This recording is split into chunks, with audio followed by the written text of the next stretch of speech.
Coming up next on our Turn Left, Fight for Your Rights, Stop the Camps live stream, we have two amazing guests. We have Pastor Doug Pagitt and Reverend Jen Butler. Pastor Doug is a progressive evangelical pastor and the founder and executive director of Vote Common Good. His organization works to inspire people of faith and good conscience to stand up to MAGA politics and Christian nationalism. Doug has led numerous direct actions, including confronting the Army of God MAGA convoy at the border, and I guess it was February in 2024. Reverend Jen is a powerhouse who spent decades organizing religious communities to fight for justice and to stand up to authoritarianism. And today she leads the Faith and Democracy group to confront the threat of Christian nationalism. Ladies and gentlemen, welcome Pastor Doug and Reverend Jen. Thanks, Jay. Great to be here. Hey, Jay. So good to be with you. Hi, Jen. Hey, Doug. Good to be with you again. So to both of you, thank you for your work. It's incredibly important. I just wanted to hear, so we just watched a clip that got into the camps that talked about, what are going to be some of the conditions in the camps, talking about how some of the MAGA followers are buying merchandise. And, and a lot of these folks identify as Christians. And I wanted to, let's start with Jen. What are your thoughts when you see that, when you hear people who profess to be Christians really having this type of worldview?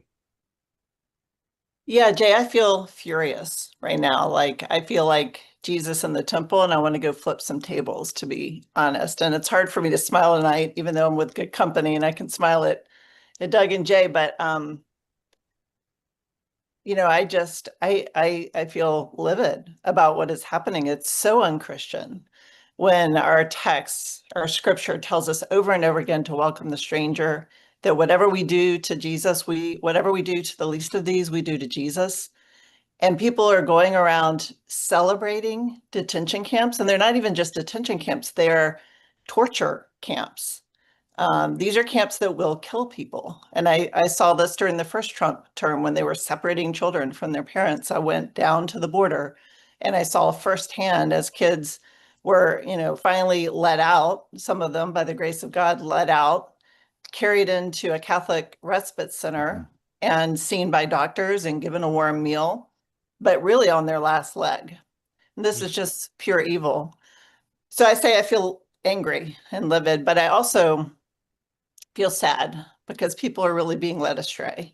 And so I do, when I stop and take a few deep breaths, I also feel desperate because people are being led astray. This is not the Christian faith. And people who live in fear and anger, it does soul damage. And so I'm hoping, that a lot of people, and I do hear people every day who are waking up and realizing what we were told would happen here is not happening here. We're not arresting felons or people who've done bad things or people who need to be taken off the streets. I'm reading a news report that the daughter of a colleague was just snatched off the streets in New York, an Episcopal priest, just yesterday. And she had done nothing wrong. She's done all the things she's supposed to do to comply with the law. So that's how I feel. I'll pause and take a deep breath, but I feel angry, and I feel a sort of desperateness for Christian brothers and sisters that are being deluded and led astray by this president. Yeah, and hopefully, as we heard from Richard Logis in and Leaving MAGA, more people will connect to their conscience and realize that we are all God's children and everyone deserves dignity. And Pastor Doug, I want to hear a little bit more about your experience confronting MAGA extremists and the Army of God.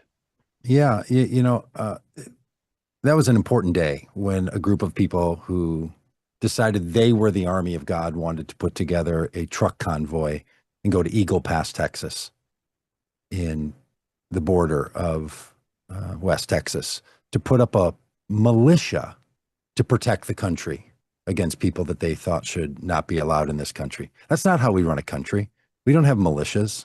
We don't have self-proclaimed armies of God.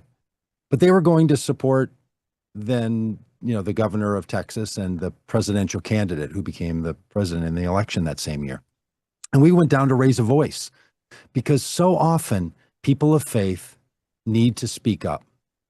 And it's very tempting for people of faith to think that they don't want to pick a side.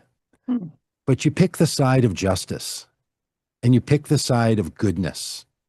And if that means you're on the wrong side of someone's political opinion, well, then you stand firm in your faith. And I'll just say, as a pastor and as a person of faith, I cannot stay silent while our government turns detention centers into tools of fear.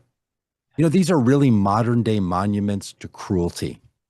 And that's the intention, right? They're not holding spaces designed for immigrant processing. They are designed to intimidate and to threaten and to dehumanize.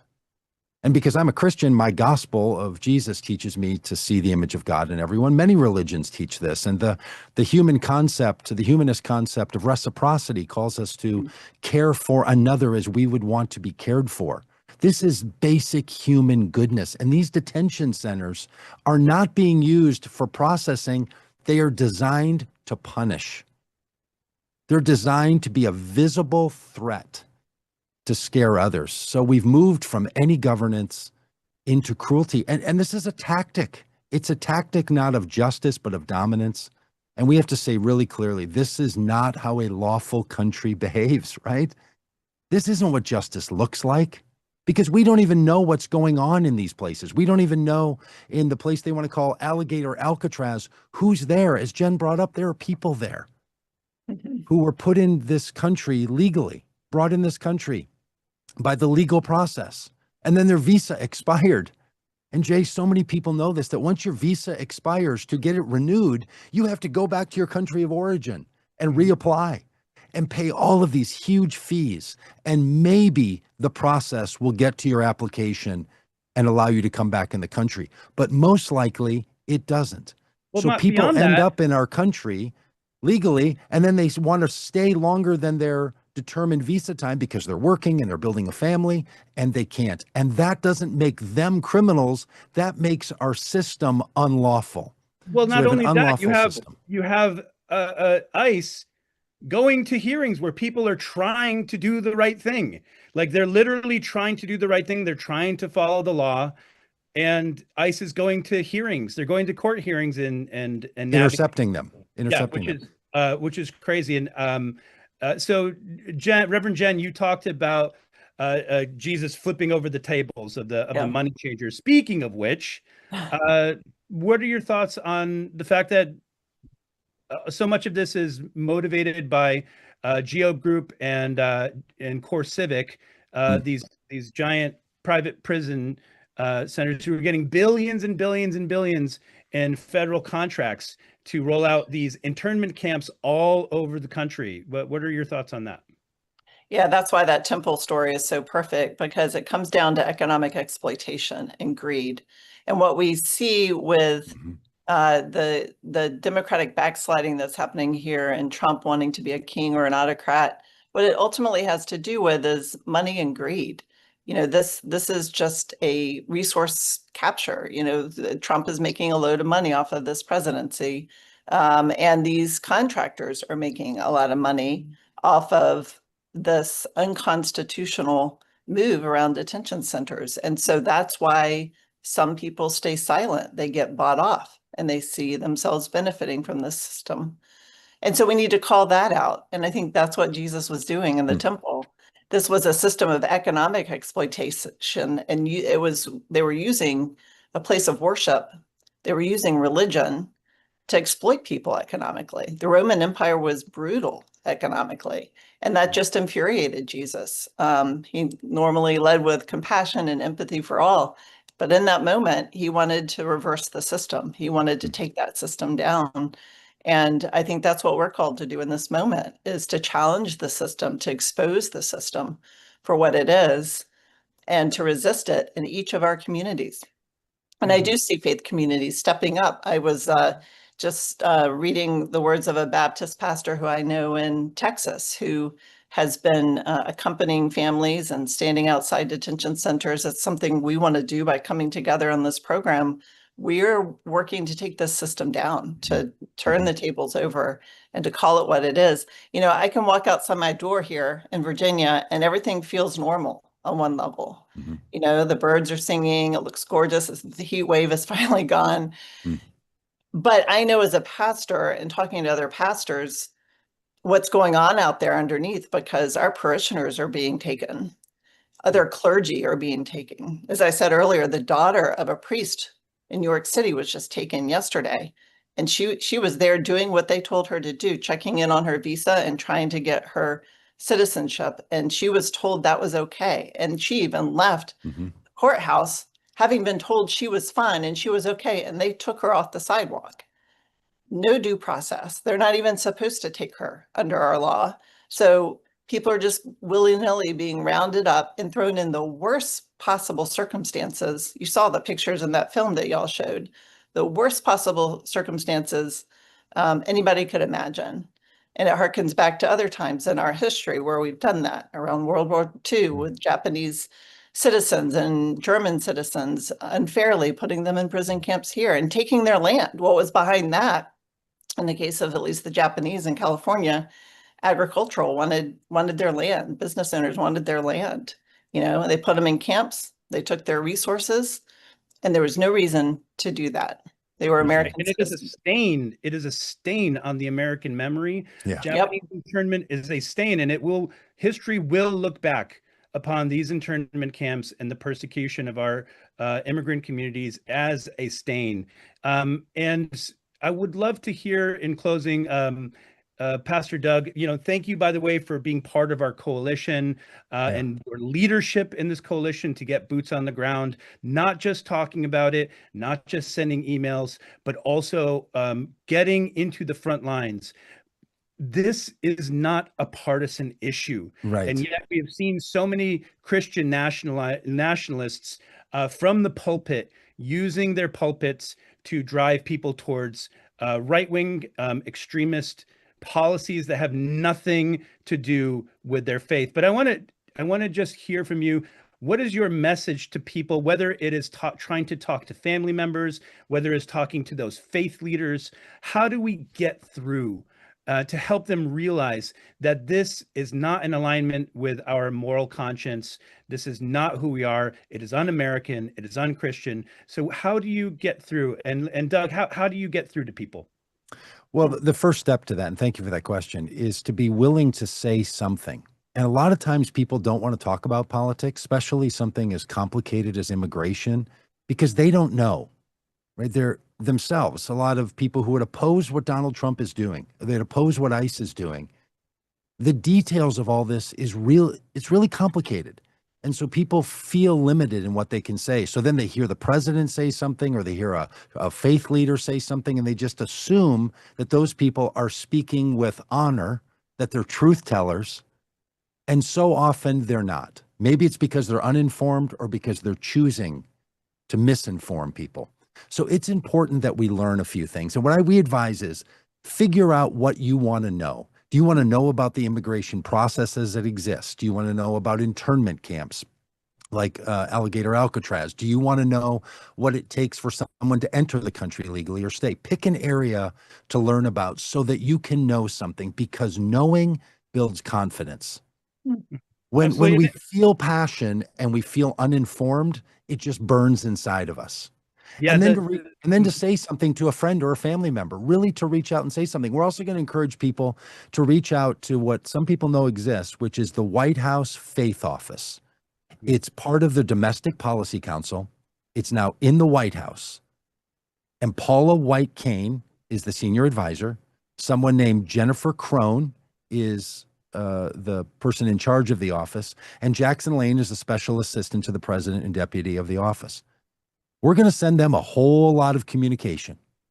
We're going to communicate with them and say, you are the faith office communicating to the White House.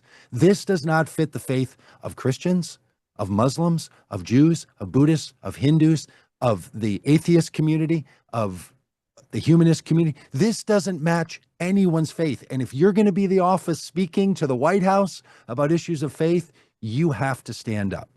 We cannot let our politicians or our faith leaders have a pass on this issue. So I really encourage people to speak to their friends and their family, and then to speak to people who can do something about it. And the faith office of faith in the White House and your local pastor, that is a group that you can speak to. Absolutely. And these laws can be very complex. The process can be complex, but what is not complex is that every person on American soil has the right to due process. Every single one is protected by the Constitution. Now, Pam Bondi may not like it. Donald Trump may not like it, but they in fact do have the right by the 14th Amendment, by the Fourth Amendment, by the entire Constitution to due process. They have their right to their day in court. They have their right. They do have basic rights no matter what anyone tells you. Yeah. So make sure that everybody knows that. So Jay, that's a great point. Can I tell you, do you know what is complicated? Sending humans to Mars is complicated. Do you know we have people that are working on whole plans to send people to Mars? Because we think we can do hard things and we can work on complicated issues. Do you know what we can solve? The immigration process in the United States. As long as it is broken, we should not be deporting people who are suffering under its brokenness. Look, here's what Republicans say all the time. Until we secure the border, we cannot fix the broken immigration system. They have spent $600 billion securing the border. It will never be secured to their satisfaction. I suggest we say no deportations until we fix the system that's forcing people to be deported. Well, I mean, let's call it for what it is as well. I mean, this is just a dog whistle and a wedge issue to distract the country from the fact that Donald Trump and his billionaire cronies they want to distract you from the fact that they are the ones looting the coffers. They're the ones who are, taking all of the money out of our social safety net so that they can enrich themselves with giant subsidies. And they want to blame the most vulnerable people to play on the white supremacy that is rife throughout this nation that we still must address within. So let's call it for what it is. And but Jay, I'm with you. And I also want to add this. Look, and we're going to work as an organization in every single district to flip that's flippable from red to blue at the congressional level. And I'll tell you, every single candidate for the House of Representatives needs to be asked this year, a Democrat and a Republican, what is your plan to fix the broken immigration system? We cannot continue to only blame Republicans.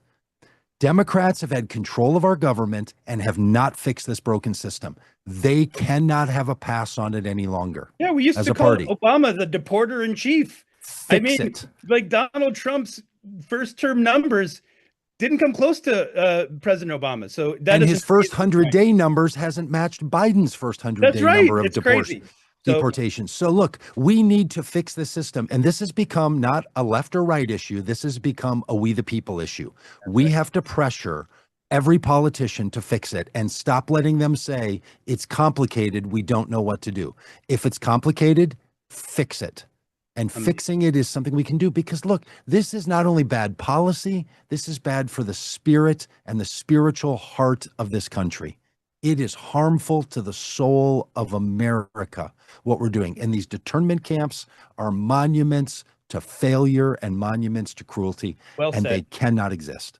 Well said. So Jen, take us out. Just a message from your heart to could be the people who are watching. It could be, people who have family members. Just a message from your heart to theirs. Yeah, don't give up hope. Know that every act you take, whether it's talking to a family member or a neighbor, even just opening a crack in their reasoning, writing, calling your members of Congress, all of that matters. All of it tilts the arc of the universe toward justice. So, and if you and your family are affected, reach out to the faith community. Lots of us are with you. Lots of us are taking action to support, and you are in our prayers. And so we are in solidarity with you. And I look forward to being in solidarity with everyone as you join this movement. Come and join us. We're going to make a difference.